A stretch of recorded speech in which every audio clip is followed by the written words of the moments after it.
आ गए, अभी याद पड़ा है आपको? कहाँ थे अब तक? कब से खाना बना करके बैठी हूँ, कोई खाने वाला नहीं है, कब से इंतजार कर रही हूँ, फिर भी पता नहीं कहाँ चले गए थे। कहाँ थे अब तक, ये तो बताइए।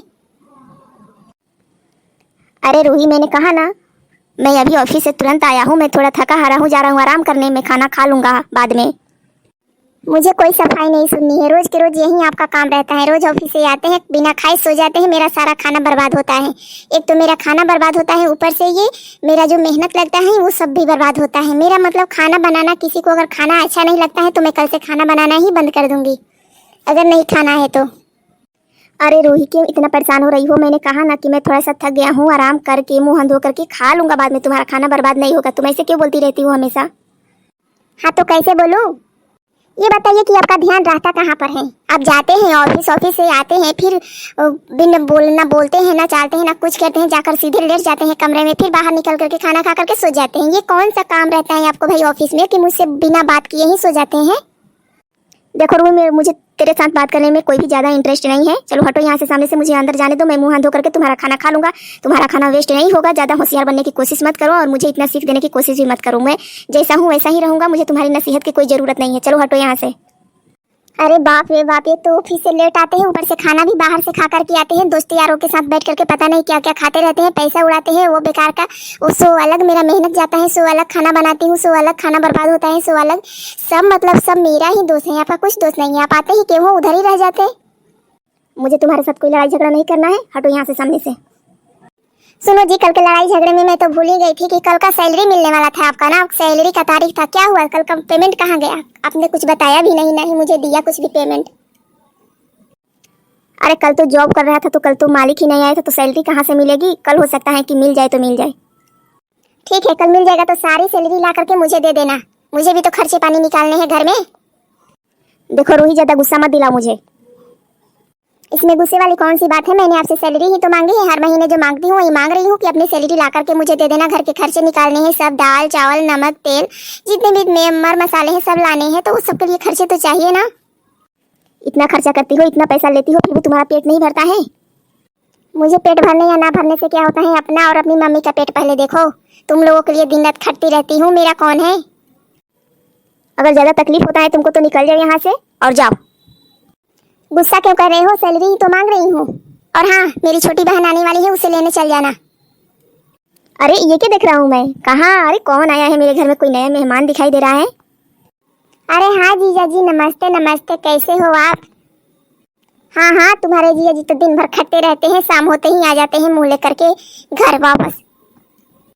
कैसी बात कर रही हो दीदी, ऐसे थोड़े ना बोलते हैं हस्बैंड को।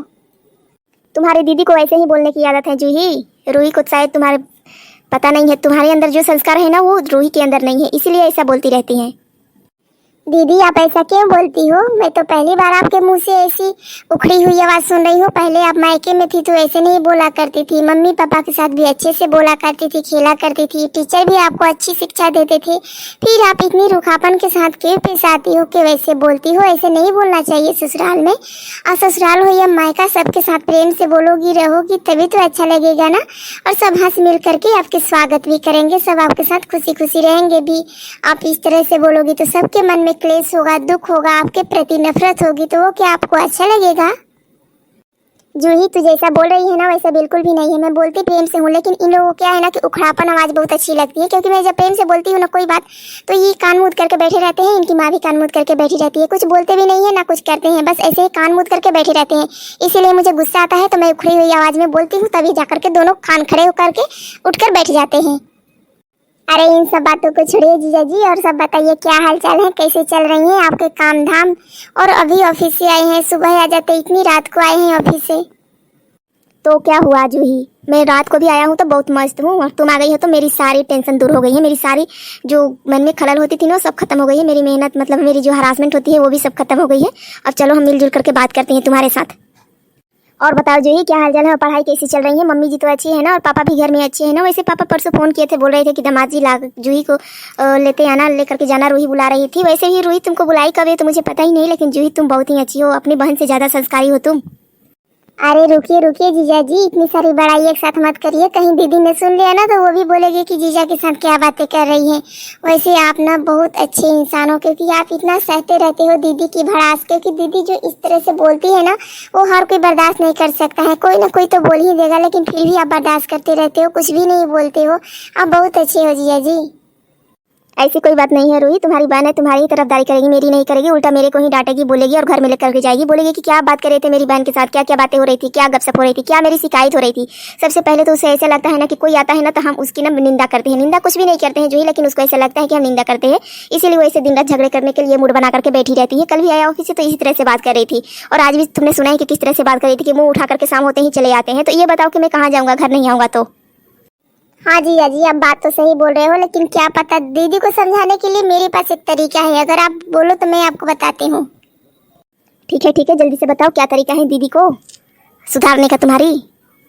जीजा जी, हम और आप शादी करने का नाटक करते हैं, जब शादी करने का नाटक करेंगे तब दीदी को अकल आएगी और दिमाग खुलेगा कि आखिर होता क्या है। क्या ऐसा हो सकता है, नाटक करके तुम आ सकती हो?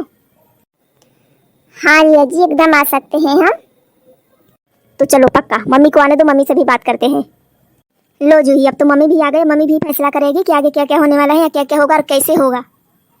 क्या बात है बेटा, क्या क्या बातें हो रही हैं जीजा साली के बीच में? मैं तो अभी आई हूँ। और जूही कैसी हो बेटा, तुम्हारी पढ़ाई कैसी चल रही है? मैंने तुम्हें देखा था दरवाजे के पास, लेकिन बोली कुछ नहीं, क्योंकि तुम्हारी बहन थी ना वो बहुत ही गुस्सा करती है यार। अगर मैं तुमसे उस टाइम कुछ बोल देती ना तो वो मेरे साथ सवाल जवाब करने लगती कि मेरी बहन है तो मैं अपने घर में ले जाऊंगी, मैं बैठाऊंगी, पानी पिलाऊंगी, खाना खिलाऊंगी। इससे पहले मैंने उसे छोड़ दिया कि पहले तू ही भरपेट बात कर रही अपनी बहन से, फिर मैं बाद में बात करूंगी। माँ जी, मैं आपसे एक बात कहना चाहती हूँ, मैं जीजा जी से शादी करने वाली हूँ। क्या? ये तू क्या बोल रही है जूही, पागल हो गई है क्या? तेरी दीदी सुनेगी तो तेरी एक न छोड़ेगी। माँ, मैं भी रूही से तंग आ चुका हूँ और मैं जूही से शादी करने वाला हूँ, इसलिए आप प्लीज हमारा हेल्प करिए, हमारी मदद करिए, ताकि रूही से मेरा पीछा छूट सके। आती हूँ, मैं अभी आती हूँ। थोड़ी थोड़ी बातें तो मुझे भी सुनाई है मोहित जी, अब बोलिए क्या बोलने वाले थे? बोलने के वाले थे दीदी, मैं ही बता देती हूँ। मैं जीजा जी के साथ शादी करने जा रही हूँ और जीजा जी भी मेरे साथ, क्योंकि जीजा जी मेरे साथ बहुत ही खुश हैं। मेरे ऊपर देख करके मेरे मुझे पसंद करने लगे, मैं भी इनको पसंद करने लगी, इसीलिए हम दोनों मंदिर में जा रहे हैं शादी करने के लिए। आप अपना रास्ता देखो। जूही, तुझे शर्म नहीं आती अपना बहन का घर उजाड़ते हुए? हाँ, इस तरह की बातें कर रही हैं। शादी करेगी तू? तेरे दुनिया में कोई लड़का नहीं है क्या शादी करने के लिए? मेरे पति मिले हैं तुझे शादी करने के लिए? लड़का तो बहुत है दीदी, लेकिन इनके जैसा नहीं है। ये जितना बर्दाश्त करते हैं आप, इतना ही इनको अत्याचार करती हो, इतना ये सब सहते रहते हैं, बर्दाश्त करते रहते हैं। आपके जैसा तो कोई औरत करते ही नहीं है, फिर भी ये बर्दाश्त करते हैं।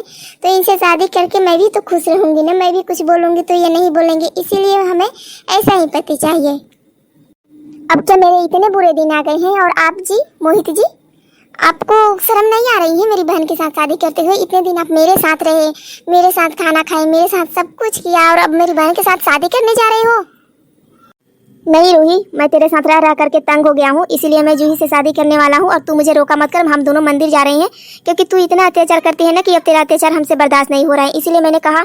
और हाँ, कल तू सैलरी मांग रही थी ना मेरी, मैं तुझे सैलरी दे दूंगा, वो सैलरी लेकर के तुझे जहाँ मन हो वहाँ जाना, रहना है वहाँ रहना, मैं खुशी खुशी जूही के साथ रह लूंगा, तेरी छोटी बहन के साथ मैं खुशी खुशी रह लूंगा, तुझे जहाँ जाना है वहाँ जा। हे भगवान, अब क्या मैं कहाँ जाऊंगी, किधर जाऊंगी? मोहित जी प्लीज मुझे माफ कर दीजिए, मैंने जो भी कुछ किया उसके लिए मुझे माफ कर दीजिए। मैं किधर जाऊंगी, कहाँ जाऊंगी, किसके पास रहूंगी, क्या खाऊंगी, कैसे रहूंगी, मुझे कुछ ठिकाना नहीं है, कुछ पता नहीं है। मैं आपके बल पे ऐसो आराम करती हूँ, अगर आप ही नहीं रहेंगे तो मैं कहाँ जाऊंगी? प्लीज मोहित जी माफ कर दीजिए, आज के बाद मैं ऐसा कभी नहीं करूंगी, ना ही आपके साथ कोई भी अत्याचार या ऐसे दुर्व्यवहार नहीं करूंगी। मैं आपके साथ अच्छे से सही सलामत रहूंगी। नहीं, तुम्हारी रोज रोज की आदत पड़ गई ना, इसीलिए हम तुम्हारे साथ ऐसा कर रहे हैं, हम तुम्हारी बहन के साथ ही शादी करके खुश रहेंगे। नहीं मोहित जी प्लीज हमें माफ कर दीजिए, हम ऐसा आज के बाद दोबारा कभी नहीं करेंगे, और हमें आप जो कहेंगे वही हम करेंगे, हम अपने मन से कुछ भी नहीं करेंगे। अगर आप खाना जो बनाने को बोलेंगे वही बनाएंगे, जब बोलेंगे तभी बनाएंगे, प्लीज हमें माफ कर दीजिए।